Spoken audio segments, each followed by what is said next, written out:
Welcome to the Ag Inspo podcast, where we delve into the dynamic world of agriculture, uncovering the stories that inspire, empower, and drive change.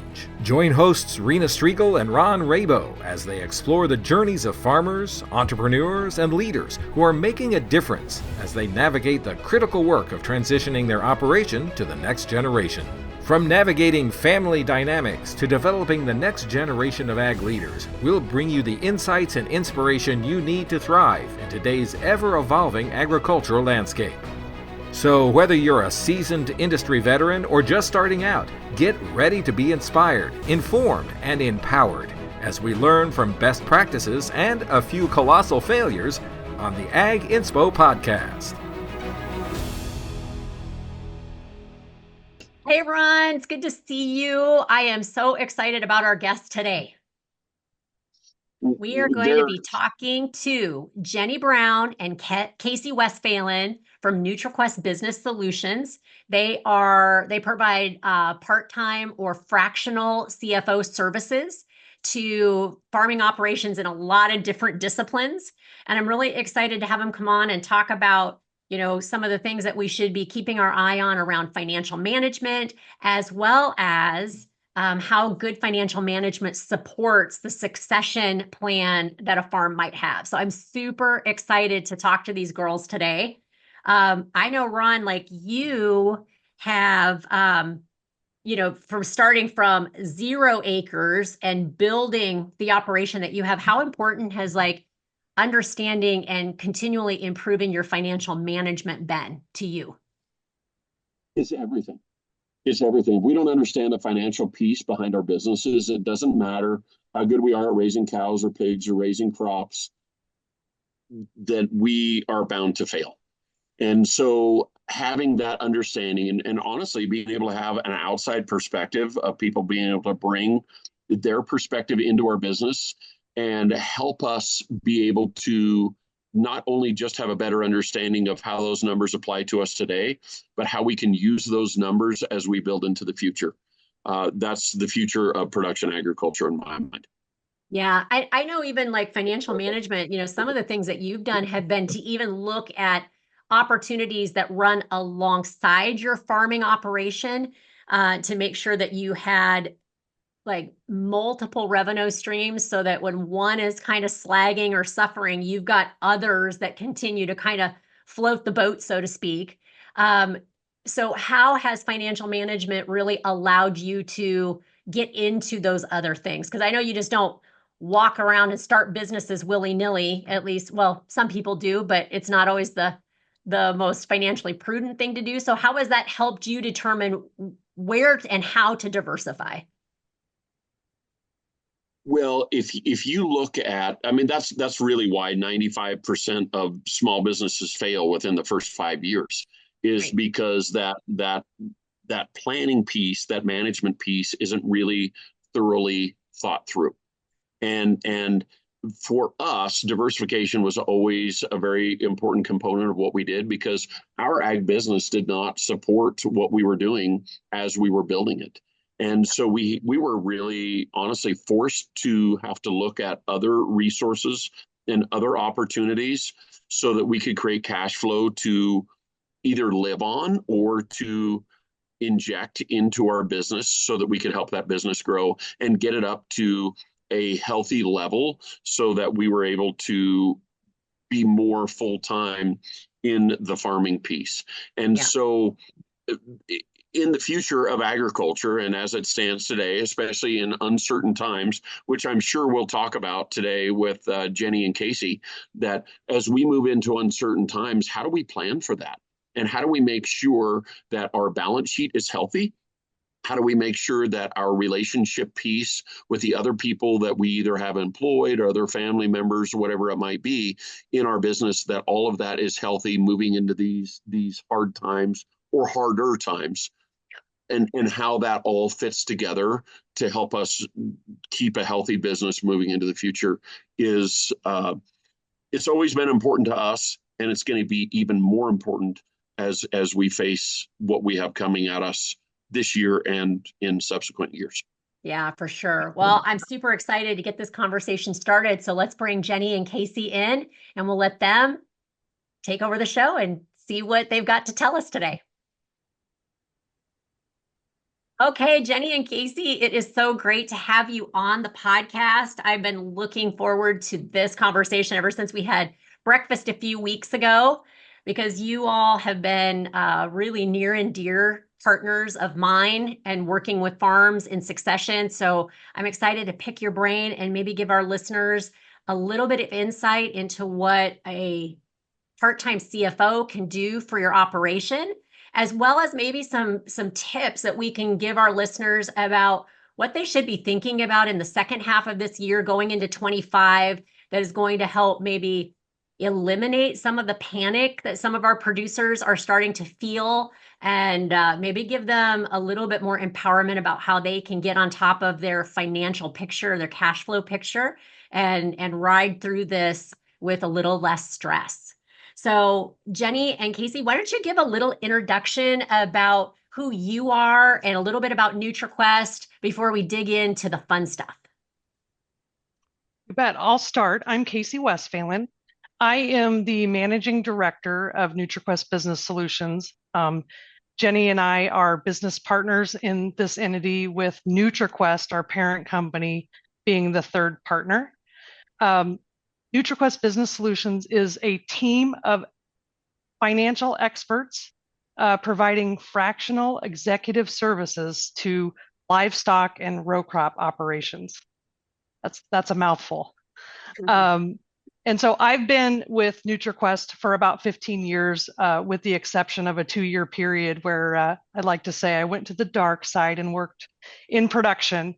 It's really not the dark side, but it was with a large pork operation where I was the CEO. So I'm back, and Jenni and I are growing and working with row crop and livestock operations. And you are based where, Casey? Because I know you guys are like all over the country. So where are you based? I'm based in Southwest Iowa. Okay. Okay. And Jenni, what about you? What lovely place in the US do we find you this morning? Hey everybody, I'm Jenni Brown. Thanks for having us, Rena. I'm a director at NutriQuest Business Solutions. I am actually based in Atlanta, Georgia, but I'm born and raised in Central Iowa. So I started my career as a CPA, worked for one of the big 4 CPA firms, and then moved back close to home in Iowa and started working for a swine producer. So really didn't know much about swine at the growing up with agriculture, but been in this industry for the past 20 years. Met Casey at a industry conference and learned more about consulting CFO services and what NutriQuest Business Solutions does about 10 years ago, and just really fell in love with the whole part-time CFO. You know, a lot of our clients have that need for that expertise, but don't necessarily need full-time on their staff. And so it's a really rewarding career, and really enjoy what we do. Yeah. So let's talk a little bit, because this is kind of, I think, one of the things that people don't really understand is what's the difference between someone who provides high-level CFO type work compared to like a bookkeeper or their CPA. Let's talk about what is and Casey, I loved what you called yourself, a fractional, what was that again? A fractional executive services. Okay, fractional executive services, or in my very poor descriptor, part-time CFOs. What is it that you provide that is different from other financial professionals that might be assisting an operation? That's a great question. And we just added 2 new CFOs to our team, and I described this to them the other day. I think what our team does, what Jenni and I do at a high level, is we understand the operations bottoms up, and no discount to a CPA firm. they generally are looking at the enterprise level. And so we spend a significant amount of time looking at the either what we consider the cost or the revenue centers and understanding the viability or sustainability to those segmented pieces of the operation. Jenni, is there anything you'd like to add? Yeah, I'd add what Casey said. We really dive in with the client, bookkeeper, or sometimes they have a controller level person on site, and we really help develop processes and reporting so that we can enhance what they're already doing and really sit at that table as their CFO. We are their CFO. We just are doing it as a variable cost as opposed to a full-time salary.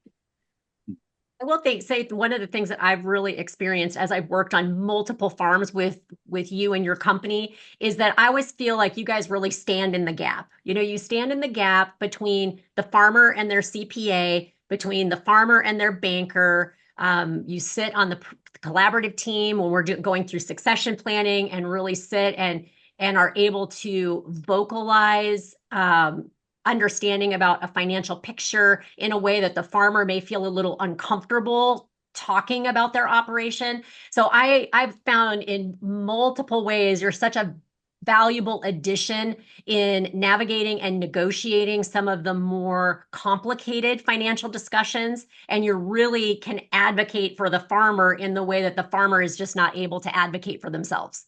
And that is one thing I've always found huge value in the two of you, is that you are not afraid to advocate and to really help put that financial picture in the best and most understandable light. So I have always found that it's incredibly helpful when you guys are involved.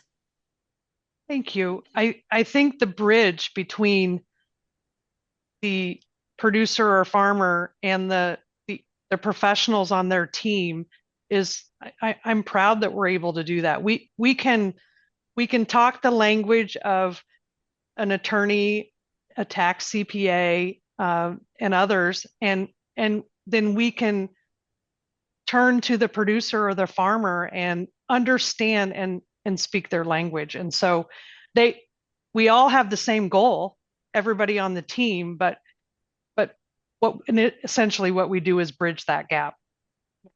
I was talking to a producer the other day, and he was talking about his lender relationship over the past 20 to 15 years. And he was like, we used to just want whatever they wanted to make them happy. They once a year submit their tax return and just, whereas now working with a consulting CFO, it's really a partnership with the lender, being transparent in the decision-making process that, with forward-looking projections, and how much easier it is now compared to when there's a need or when there's a refinance, or the annual renewal is just not as painful, so to speak, because we're being transparent throughout the year.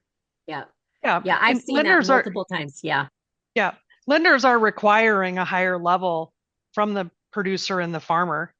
And so, there's a bit of a shortage of some analytical folks in the lender arena.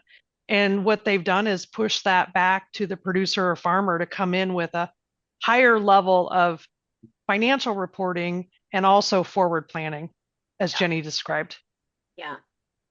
Let's maybe talk a little bit about what are some of the things that when you start working with a farming operation that you're finding most often is not being done, that you really feel are some of the foundational things that needs to be in place. What are some of the things that you help right away get cleaned up? I might go first. One of the first things we try to understand is, how they're capturing data, in the data integrity.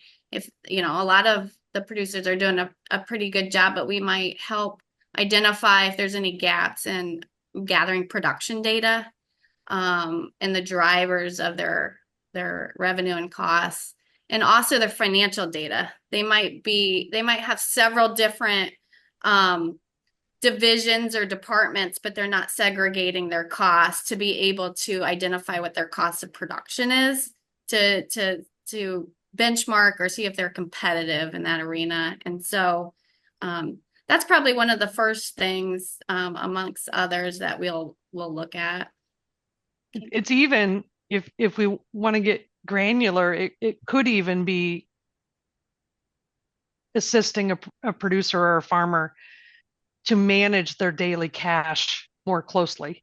And so, what Jenni described is capturing data, and what we can see when we go into a system is the capture is not timely, whether it's looking at cash transactions, production data, invoicing, and etc. So that you're looking at real-time data. Yeah. What kind of a difference does that make in decision making? So let's just say that you step onto a farm and they've got a lot of lagging indicators, right? Everything's just up behind versus, starting to capture that data in real time to be able to use that data for decision making. What is the improvement that you see when you help them get on track with that? Their decision making can be more real time, and they're using the data to make the decision instead of what I call shoot from the hip like a cowboy, right? And so you can do some things and make some decisions without using the data. And so if the data is stale or it's inaccurate, then you really are perhaps speculating. And what it provides for the lender is clarity and confidence. And it allows the producer or the farmer to make decisions and be more confident in their decisions when we can help them with quality and timely data. That's awesome. When you go into a farm, and like Rena said, that commodity markets are pretty tough. And myself as a farmer, I'm quite frankly nervous about going into 2025 based on where our input costs are right now, and considering that we're going to have to try to pay for those input costs and all the other rising costs that we have with the lowering price of commodities. And so when you go into a farm or you market yourself to farmers, what is your value add proposition? Like you're helping them do this, but is there a specific return that you're seeing on farms, particularly in tough times? And I think in tough times, this stuff is the most valuable, right? Because it really helps us develop that clarity and develop that confidence with what we have structured, and maybe trim a little bit of fat that we don't realize that we actually have. And so how do you approach farmers in a tough cycle like we have right now? And what value add proposition do you have to bring to the table to help them? Like, does it help them actually increase profitability? Certainly it must. And so how do you pitch that in times like these? I'm gonna describe two things. Number one is absolutely during a downturn, a cyclical downturn, an industry downturn, that is when discipline is the most important. But I would argue that you need to continue to maintain that, because in the good times, what it'll allow you is more margin to help you sustain the downturn. And then secondly, I think the piece that when we're talking about cost or revenue centers, assessment of those for profitability, whether they're sustainable, is an asset rationalization exercise. And so in a distress situation where I'm putting together a restructure plan, let's say for a lender, I'm looking at the assets to understand, is there a component, a cost center or a revenue center that we need to liquidate? Nobody wants to hear that, right? That's hard. It's a hard pill to swallow. But the point of that exercise is to save the remaining operations. So if there's a portion that's that's draining, we either need to go in and fix it or we need to peel it off. And so my preference is to fix it and understand, is there can we work on a forward plan? Are there some things that we can do for us to improve how that profit center is performing, to add margin to the bottom line? And so a lot of, and I don't disagree, a lot of producers and farmers, they may either look at they may be a prominently low cost or high throughput. And what Jenni and I would look at is whether or not there's a blend of that's even better. The forward planning is really our bread and butter. I would say that gives the producer, farmer, the ability to use actual data and predict based on assumptions and where the market's at today. What does this look like 6 months from now, 12 months from now, and 2 years from now? And add transparency to the discussion with the lender or the stakeholders to be able to communicate what their ask is or what their need is more effectively, because it's a conversation between stakeholder and whether it's a general manager or the CFO, but that really is where that's right in our wheelhouse, is kind of our forward modeling tool that starts with drivers of the operation, and then comparing that plan to actual and doing the variance analysis on both financial and non-financial can tell the story of, if the market's changed, well, that is what, why we missed the budget or why we're highlight or low light compared to budget. Mm-hmm. Let's talk about budget a little bit, because I think budgets still in the world of agriculture give people a lot of pause in terms of, how can you budget when everything's so crazy all the time? And how can you possibly know what you're going to do when you don't know what's coming? So talk to me about how you overcome the objections to budget and help guide an operation into making that a really strong part of their planning tool and being able to check where they are as they go through the year. How do you overcome some of the objections around budgeting? I think the key for me is price discovery. And so a farmer and a producer is we hope that they're effectively hedging for risk management. And so I think in the ag industry, we get a lot of positive feedback when we want to forward plan. The lenders are supporting it, but producers producers don't need us to understand what their outcome's going to be on their P&L or their cash. Where we're beneficial is really looking at that balance sheet and loan covenants, even more so. But that producer understands intimately the commodity business. And so, in the swine industry, we look at a NutriQuest hog crush. We publish it, and that's the premise of the forward plan that Jenni is outlining. And so a producer that is effectively using hedging to mitigate their risk is going to be a producer that's probably going to buy into our forward planning even more so than someone who may not be looking at it. And so I think from my perspective, I think it's well accepted. So I'm kind of denying that people would say, no, I don't want to do that.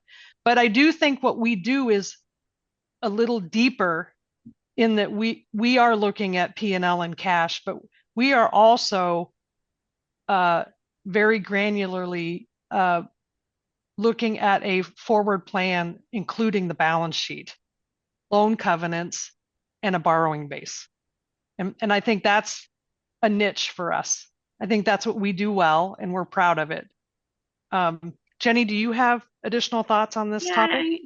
Not to repeat but our core services for routine clients would be, our forward planning tool, which we're describing, and then our actual to budget that incorporates the financial and the non-financial. And I think one of our sayings is, if you don't measure it and set a plan, you won't improve it. And so the process of not only setting the plan, it kind of comes full circle to then measuring yourself against that plan and understanding why you did or didn't hit your target is so, it creates this conversation when you're reviewing financial data that's so much more meaningful than just reviewing the financial statements out of QuickBooks or something, oh, we made money or lost money. I don't know what that means, but what was the plan? And, and doing the variance analysis, we break down for the producer, the budget versus the actual, and then break down the variance between controllable, what we call controllable and non-controllable variances, non-controllable being price changes. And so and oftentimes we're presenting that to farm managers because they have a real impact on the bottom line and, the controllable variances. So it's a whole circle of, actuals to projections within the strategic planning process.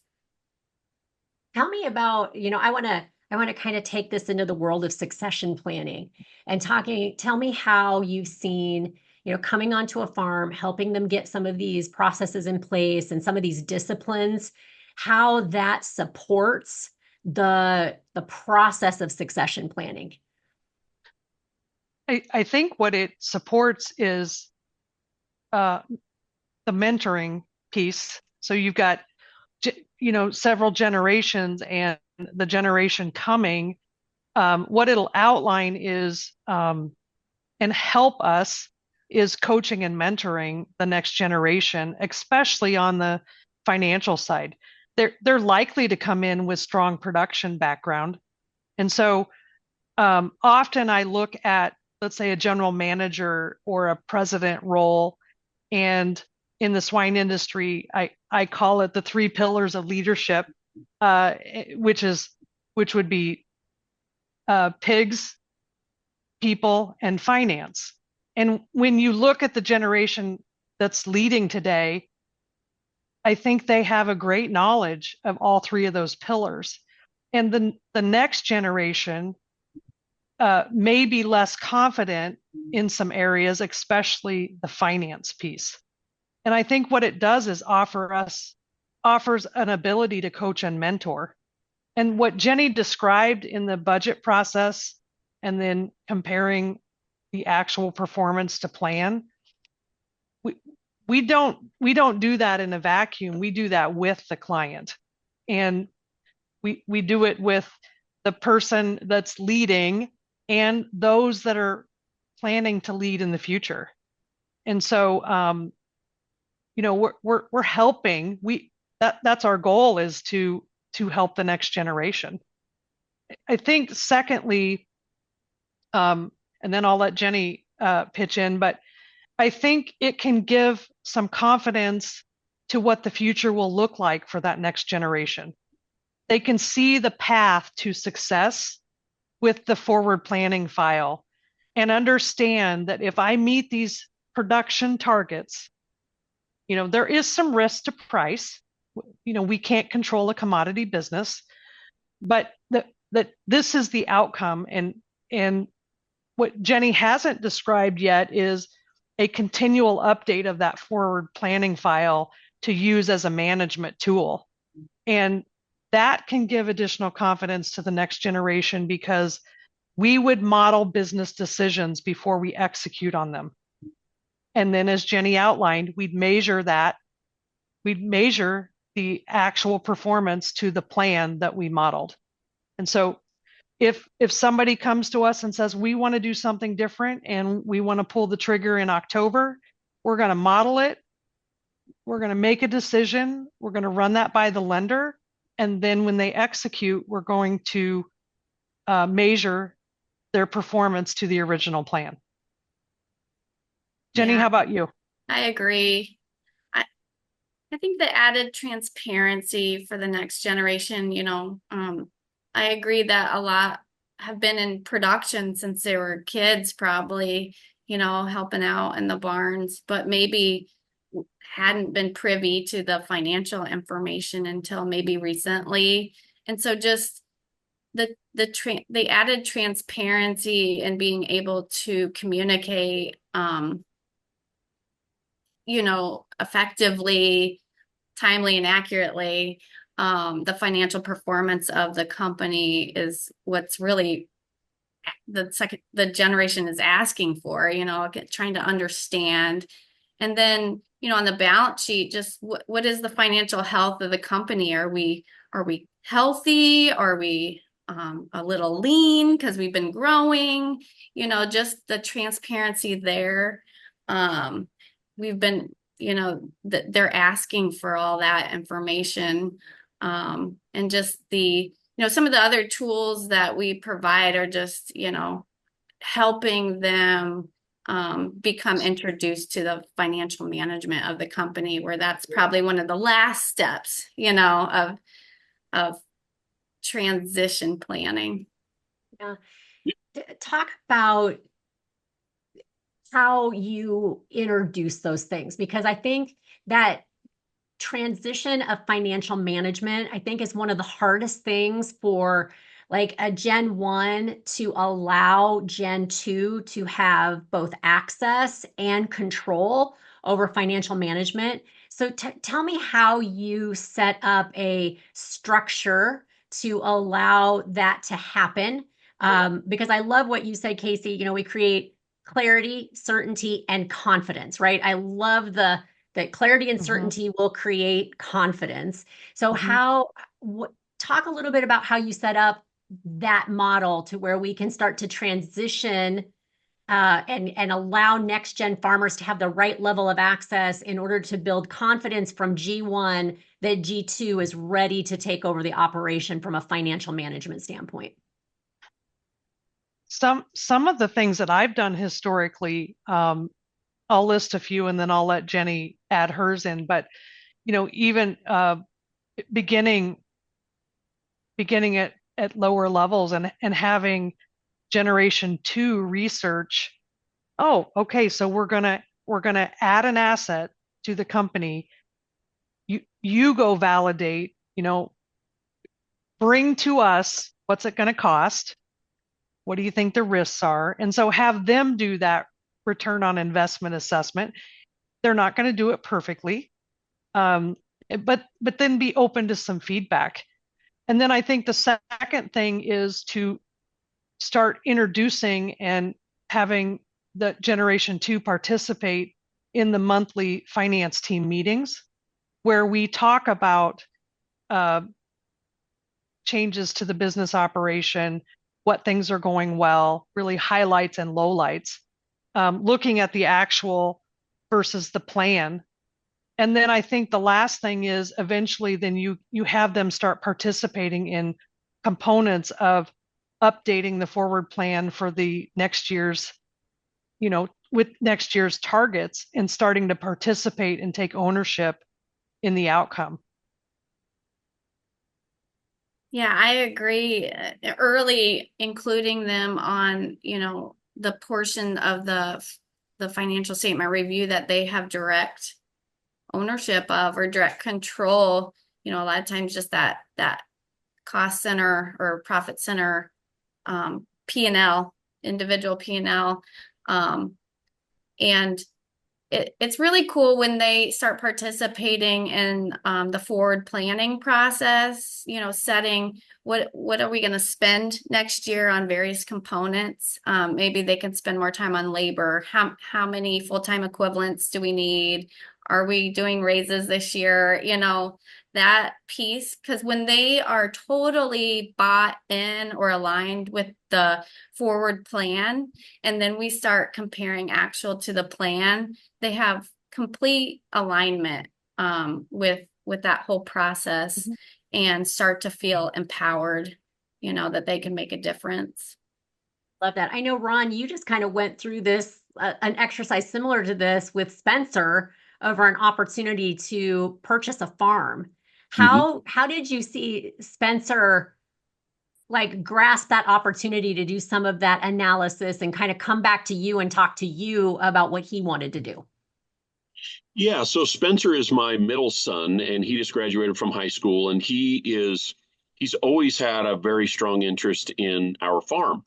But because of the different work that I've done and because of what our story is, and because we built our own place, he has seen that.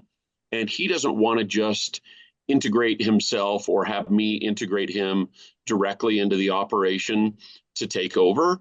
He wants to be able to build his own enterprises alongside of that. And so it's allowed us to have the conversations about what does that look like? Is it possible? The answer is, of course it is.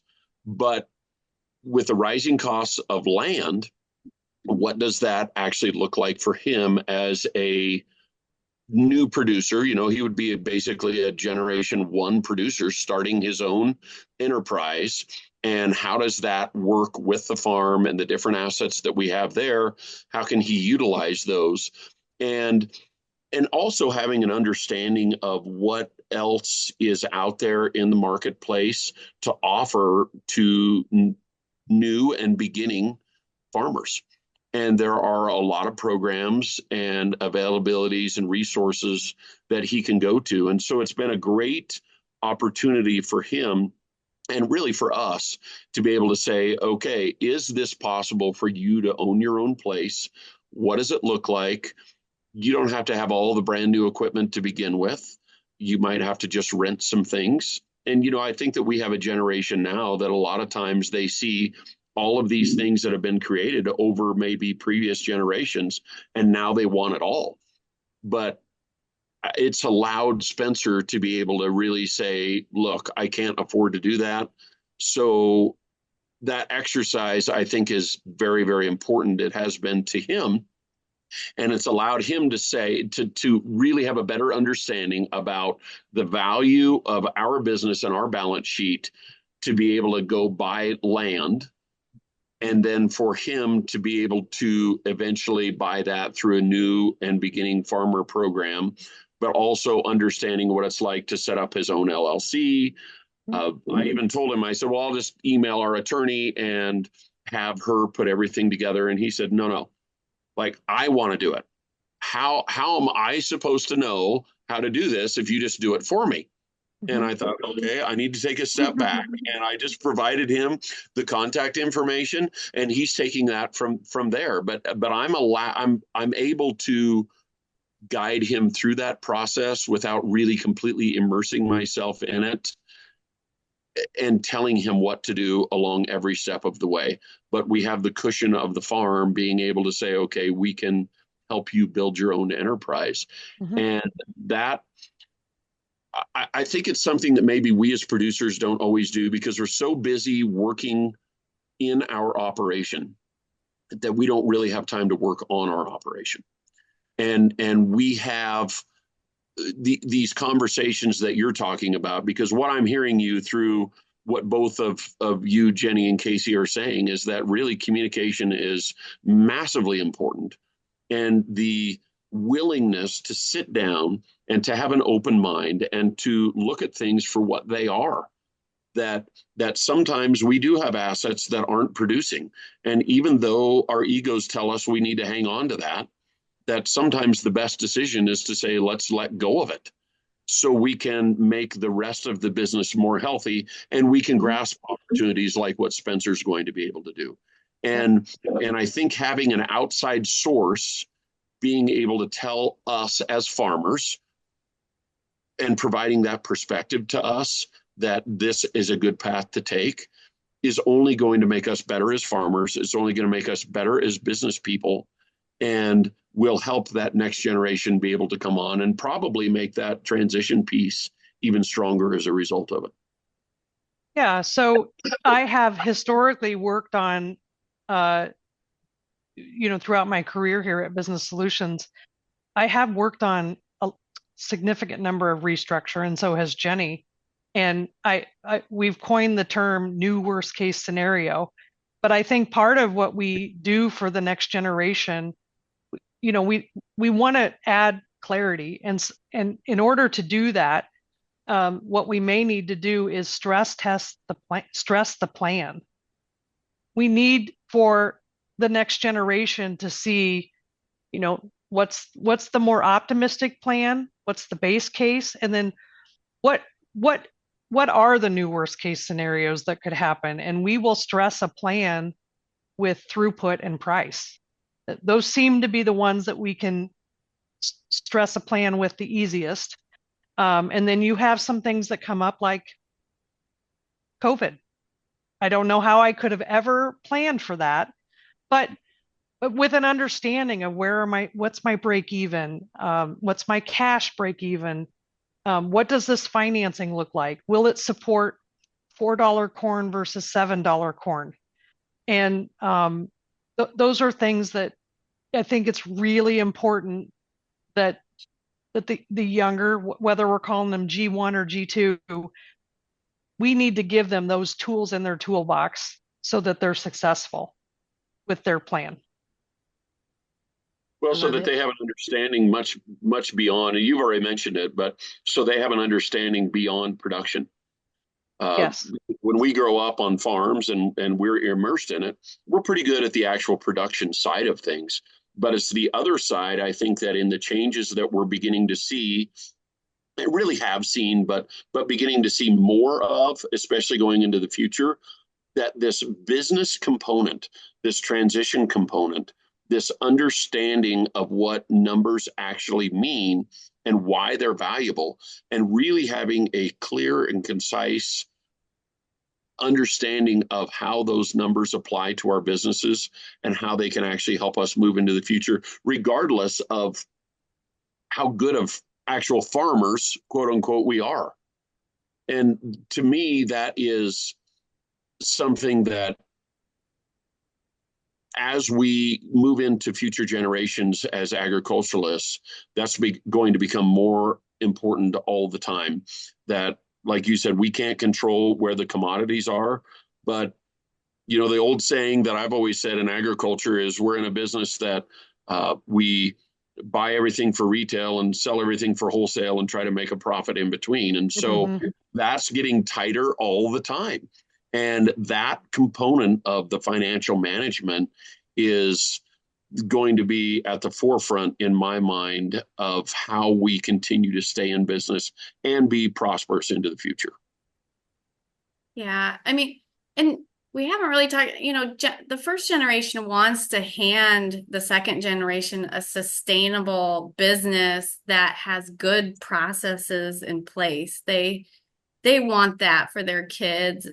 And so, they're on board too with a lot of these process improvements and added transparency. And we haven't talked a lot about benchmarking, but that's another tool that we provide to our clients, since we have more than one client, several clients doing in the same industry. When we're providing a financial review to the executive team or to the stakeholders, a lot of times we'll get through the cost section and they'll say, well, that's great, but how do we compare to everybody else? And so we can add that clarity too, to how sustainable is this business, how competitive are we, and what tweaks do we need to make to get more competitive so that they're passing off a sustainable business that can withstand the time. Yeah. Do you find in your work that when the next generation takes over the previous generation, do you find that there is an open discussion, or maybe that there needs to be more of an open discussion about changes going into the future? One of the things that I've told Spencer through the process of what we've been doing is I said, our farm is what it is today, but it doesn't mean that our farm has to look exactly the way it looks today going into the future. And so are those conversations taking place? And I've got to assume that the two of you are really helping to move those conversations forward to say, look, we might have to completely change a lot of things as we develop our vision into the future and our plans into the future. And how are producers responding to the fact that you have one generation that spent 20 or 30 or 40 or 50 years building something, and then you have a new generation that comes in and says, well, I want to do something different. And how does that conversation work, and how important is it for that next generation? That's why you have someone like Rena on the team to help facilitate those discussions. Yeah, critical, tough conversations is what you just outlined. Right. But in general, I feel like, it's a tough conversation to approach, but I feel like, again, the first generation does want to hand off a good business. They might not have done it that way, and they want, their story is important, where they started, probably from very little, and they built it to the enterprise it is today. But today it's much different. And so you need like a whole different set of processes and disciplines, for the amount of money and risk that they're taking on. Yeah. Casey, I think it can present a challenge between generations, just to be honest.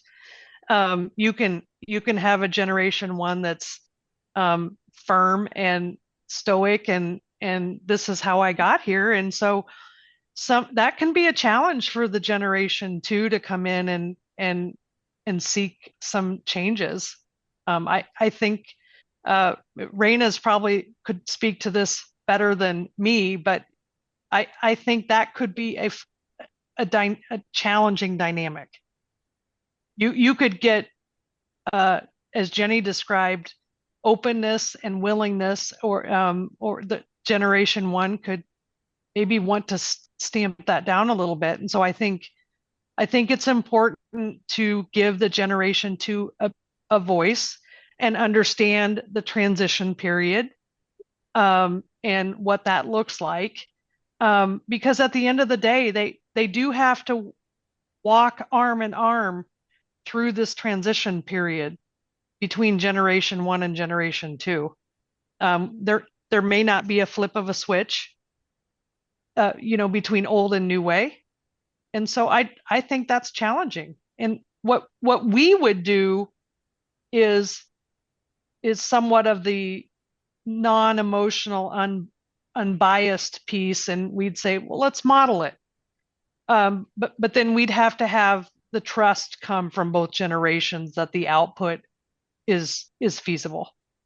I think that's a really good point, Casey, is that, I think that financial modeling is one thing, but when we're talking about what's the vision that we're trying to get to, between what a G1 might be envisioning and goals or aspirations that they have not achieved yet, and a next generation that's coming in with maybe some different aspirations or a passion for a different area of agriculture, is, that tool that we like to use is really sitting down and saying, okay, let's get that business plan tied to our budget, tied to our forward projections, so that we can see the things that we desire or are dreaming about. What is the likelihood or the possibility of really making that a real thing? And how does that impact our cash flow?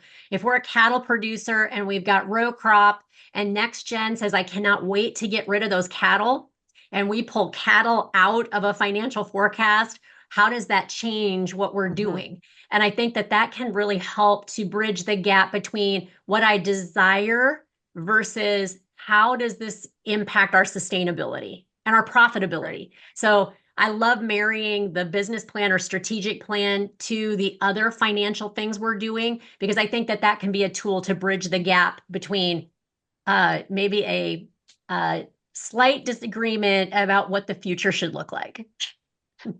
Right, because the opposite of what I described as asset rationalization, which is really looking at the cost and revenue centers for sustainability, is there can be dependence. And so what we want to do is make sure that we understand what the dependence is if we peel off a portion of the business and say, well, we're going to peel this off, we're going to sell it or liquidate it or whatever the case may be. It could cause a problem for the remainder of the operation, or it could be better for it because there's focus. And so I think those are the wild cards, right? To walk through and understand. Yeah. So give me your top tip for the rest of 24. We've got crazy uncertainty. I mean, we always have a lot of uncertainty, but it seems right now that there's uncertainty plus a real heightened emotional component to what agriculture is facing. But what would be your one or two top tips for managing through the next 6 months into 25? My top would be something that is controllable, which is risk management, your hedge policy, and taking the opportunity when it's there, and then don't reflect in the rearview mirror. I think we reflect a lot in the rearview mirror. Jenni and I do with our clients, right? This is an avenue where I'm saying, just own it. Just look for opportunity when you see a positive margin, take some small bites with risk management, and then don't question yourself. Take the margin. Don't look for home runs. Yeah. Can I ask a question about marketing policy? When you go on and start working with farms, how many of your farms already have a marketing policy in place versus, needing some help to develop that? I think in the swine industry, it's pretty well established. And I would say, Jenni, you can correct me, but I would say, from my perspective, in other industries, maybe the dairy industry, it's lesser used, and in the cattle industry, I'd say it's closer to swine. And so the lender would see an advantage to it. And what we can see though is, again, a little bit of the cowboy style where a producer might rely too heavily on bias. And what we support is, what we'd encourage a client to do is to lock in their revenue and their inputs as much as possible simultaneously. It's what we call in the swine industry, a hog crush. Jenni publishes a weekly hog crush on behalf of Business Solutions, that goes out to 1,000 or more people every week. And that's the premise of it, is to look at the 12-month forward hog crush. I think the swine industry does a decent job. What we try to discourage is speculation and imbalance, and speculation would be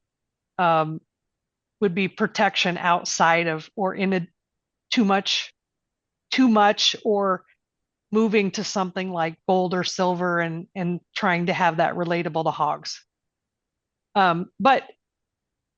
But at the end of the day, I think it would be us telling them to set aside being careful about bias. Because I think you can get trapped in that, I call it a rabbit hole, right? You can get trapped in the rabbit hole and start chasing a market downward instead of following it up and taking those positions. Does that make sense? It does. Yeah, it does. 100%. Jenni, what's your top tip for the end of 24 into 25? Casey stole mine. No, but I would say, I'm going to say cash is king. If we've coming off a couple tough years and just continue to forward model your cash position and what that looks like in the coming months, comparing that to what you have for a line of credit cap and collateral on that borrowing base, monitoring your bank covenants, because that conversation with the lender or stakeholders ideally happens way in advance and not after you've already triggered a loan covenant. And so those conversations are very much better when they come in advance, and you see it coming. No one wants to be caught off guard with those types of conversations. So look at your cash, do a thorough mid-year review, look at the next, or even each month, like Casey was saying. It's really a rolling forward modeling. So that you're on top of that. Awesome. I love both of those suggestions. So my last question for you is, we might have listeners going, I love what these girls are saying, but are we big enough to support having someone like that on our team? So talk a little bit about kind of like, sort of what is your low side, like where an operation might be getting a little too small versus the upside of, where what's the sweet spot for a client if they were going to work with you? I'll talk through the swine, and then I'll let Jenni talk through maybe dairy and row crop. But in the swine industry, the bottom is usually 2,000 to 3,000, equivalent of 2,000 to 3,000 sows.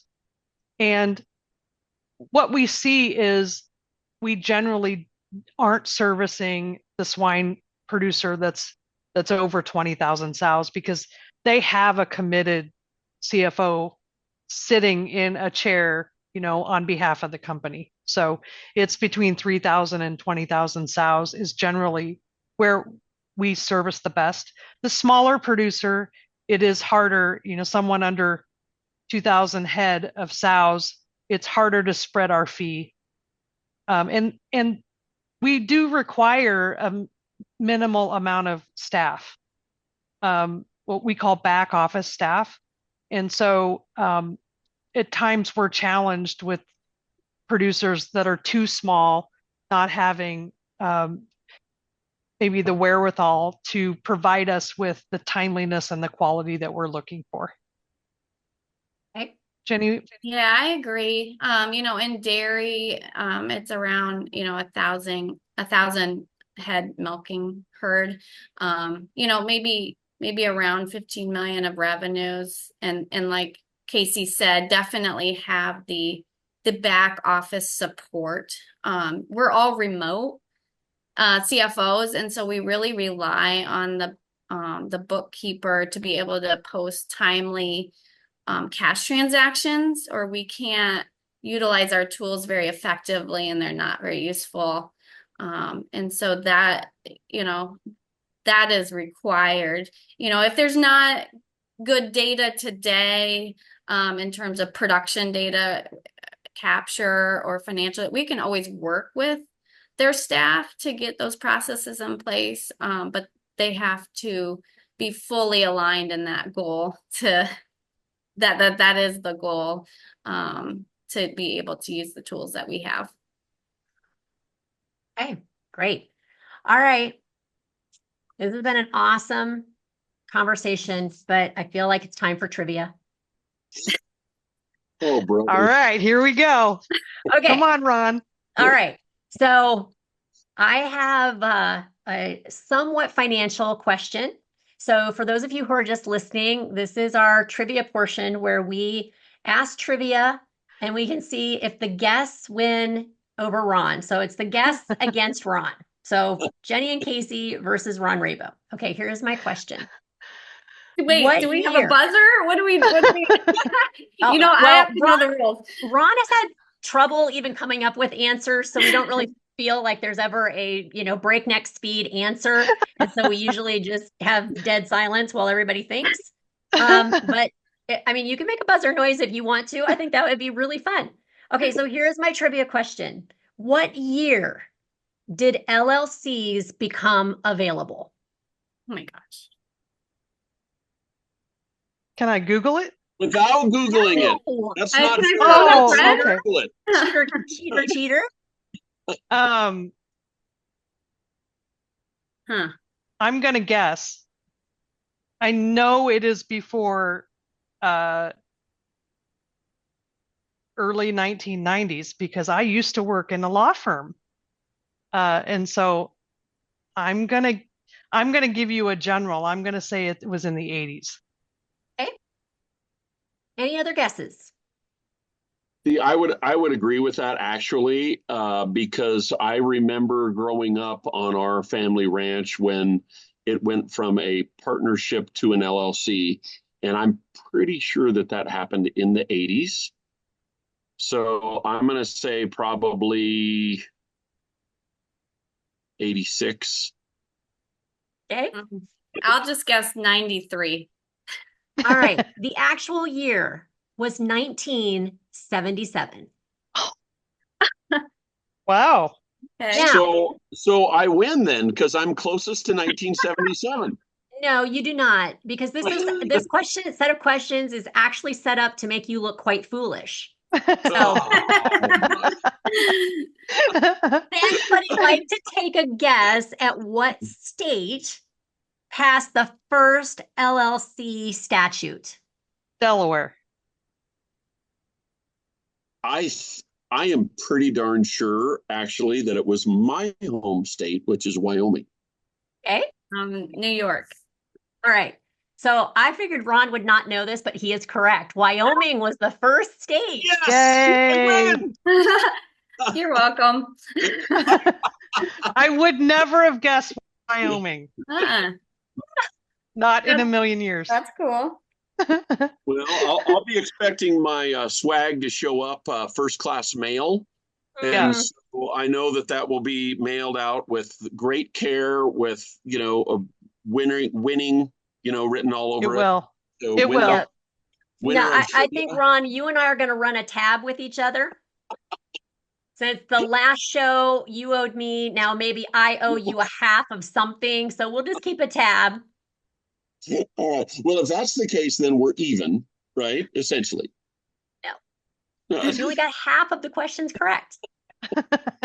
Well, I'm telling you, the audience may have to start weighing in on this stuff. But I anyway, think that ladies, we it was an need to have absolute something pleasure where to have. close enough is good enough. She's Oh my rounding. gosh. Where's my mute button? Where do I start muting him when I don't want to hear what he's saying? But anyway, it was so great to have you on the show today, ladies. I have loved every interaction that I've ever had the privilege of working with the two of you on farms and really helping to improve just financial understanding, financial process, financial performance on farms. And so I'm really looking forward to seeing you again soon out on a farm out there somewhere. And for those of you who are wanting to know how to get a hold of Casey or Jenni, we've got their contact information in the show notes below. So drop down there. You can get a hold of them and pick their brains about how they might be able to help you and your operation. So with that, thanks again, ladies, and we will see all of you soon. Thank you so much. Thanks for having us. It's fun. You've been listening to the Ag Inspo podcast with Ron Rabou and Rena Striegel. Find Ag Inspo on Farm Journal's YouTube channel and anywhere you find your favorite podcasts. For more information about today's guest or the resources referenced today, please see the show notes listed below. Join us next time when we will meet another inspirational leader who has taken those small steps to bring about really big change.